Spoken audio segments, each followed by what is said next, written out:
What happens when a pub closes its doors forever? It's not just a building that disappears, it's a part of a community's soul that is lost.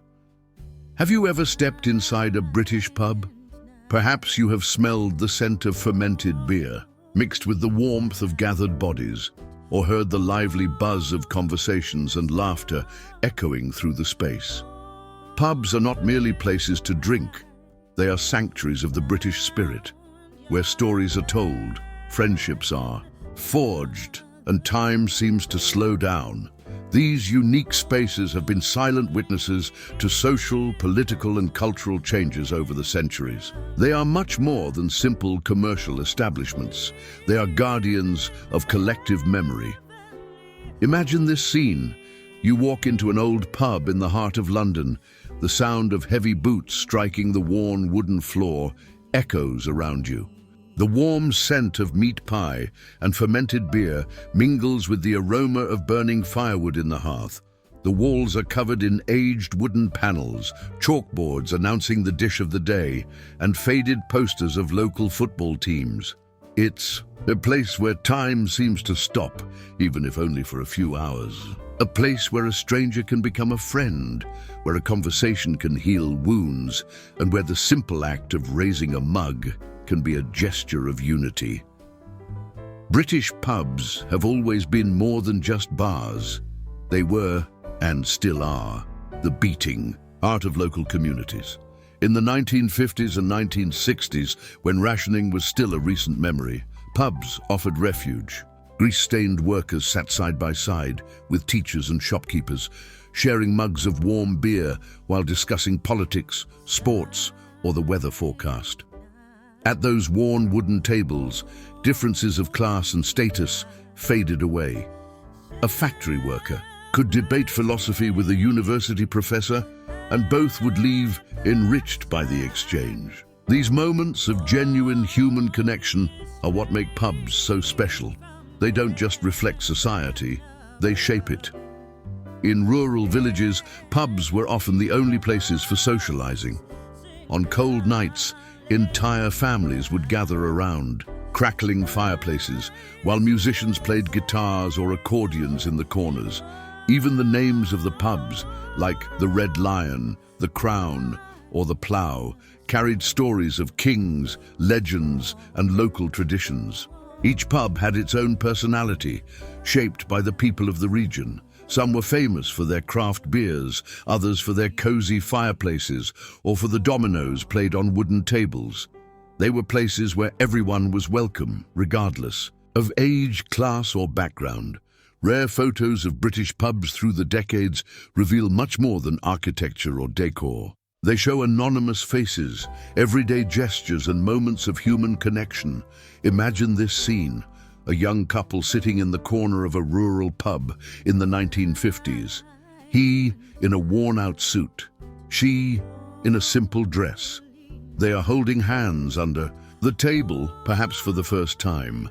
In the background, a musician strums a gentle melody on a guitar. This photo doesn't just capture a moment. It reminds us that love often blooms in the most unexpected places.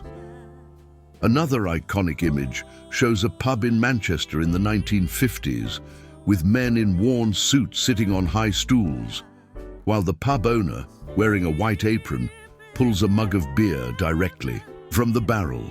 In the background, a faded sign announces the opening hours, and a crackling fireplace warms the space. Every detail in that photo tells a story. The worn clothing reflects the hardships of post-war life, while the warmth of the pub offers a refuge against the everyday struggles. Each photo is like a time capsule, preserving not only what people wore or drank, but also what they felt. Looking at these images is almost like being transported back to that era. We can feel the rough texture of the wood beneath our fingers, hear the clinking of glasses, and even imagine the stories those anonymous faces could tell if they could speak. Chris Dawley-Brown, who studied old photographs of British neighborhoods, observes, "Pubs are microcosms of society. Each photo is a window into a specific moment, but also into something universal, the need for connection. Over the decades, pubs have changed, just as Britain has. In the 1950s, many pubs still operated without loud music or televisions, prioritizing conversation. The tables were rustic wood, and the chairs were hard and uncomfortable. But that didn't matter. The focus was on human interaction. It was common to see groups of men discussing the day's news or playing dominoes, while women rarely entered these spaces. It was an era of social rigidity, but also of simplicity. In the 1960s and 1970s, pubs began to reflect cultural changes. The rebellious youth brought new habits. Rock and roll blared from jukeboxes, and more modern decor replaced the old Victorian interiors. Photos from this era show young people wearing ripped jeans and sunglasses, drinking imported beers, and smoking cigarettes under colorful lights. Discussions about politics and sports gave way to conversations about music, fashion, and social movements. Pubs became stages for debates about civil rights, gender equality, and individual freedom. By the 1980s and 1990s, the rise of large pub chains began to standardize the experience. Some traditionalists mourned the loss of individuality, while others saw opportunities for modernization. While some pubs embraced change, others resisted modernization bravely, like old sailors anchored to their convictions. This tension between the new and the old is what gives pubs their fascinating complexity. They are silent witnesses to how society evolves, but also to how certain traditions remain unshakable. But here lies the paradox. While thousands of pubs are closing, others are reinventing themselves, becoming beacons of hope. Sadly, the 21st century has brought unprecedented challenges for British pubs. Rising rents, competition from supermarkets selling cheap alcohol, and changes in social habits have led to the permanent closure of thousands of establishments. According to recent research, around 21 pubs permanently close every week in the UK. Yet even in the face of these hardships, many pubs have found creative ways to survive. Some have transformed into community cafes, where elderly patrons play chess while children learn to read. Others have become stages for local artists, celebrating culture and keeping traditions alive. There are pubs that now serve as public libraries or small art galleries, showcasing the work of emerging artists. Every pub that endures is a victory against time, a reminder that the soul of a community can never be completely erased. These images are more than mere photographs. They are bridges between generations. When we look at a photo of a pub from the 1950s, we are looking at our grandparents, great-grandparents, or even strangers who, in some way, connect us to the past. Every scratch on the walls, every laugh frozen in time, is a reminder that pubs are much more than buildings. They are living chapters of British history. In an iconic image from the 1980s, we see a rural pub in Devon, with a thatched roof and stone walls covered in ivy. At the door, a sign reads, "Dogs Welcome." Inside, elderly patrons play dominoes while a child plays with a cat. This scene encapsulates the spirit of pubs, a place where everyone is accepted, regardless of age, class, or background.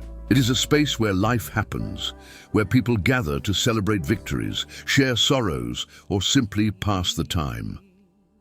British pubs are not just buildings made of brick and wood. They are guardians of stories. On their walls, every scratch tells a tale. On their tables, every glass reflects a life. These rare photographs remind us of something important, that the true value of a pub lies not in what it sells, but in what it represents. Perhaps you have never stepped into a British pub, but you surely know of a place in your own life that brings you comfort, memories, and a sense of belonging. These places are precious because they remind us of who we are and where we come from. Today, as we walk through modern streets, we often lose sight of these small sanctuaries of the soul. But they are still there, waiting to remind us of who we are and where we come from. And perhaps by preserving these stories and these photographs, we can ensure that future generations too will find comfort and connection in these magical places. Because in the end, pubs are not just about beer and conversation. They are about what remains when everything else fades away. Humanity, pure and simple. They are places where we can truly be ourselves, where we can laugh, cry, and reconnect with what really matters. Above all, they are celebrations of life.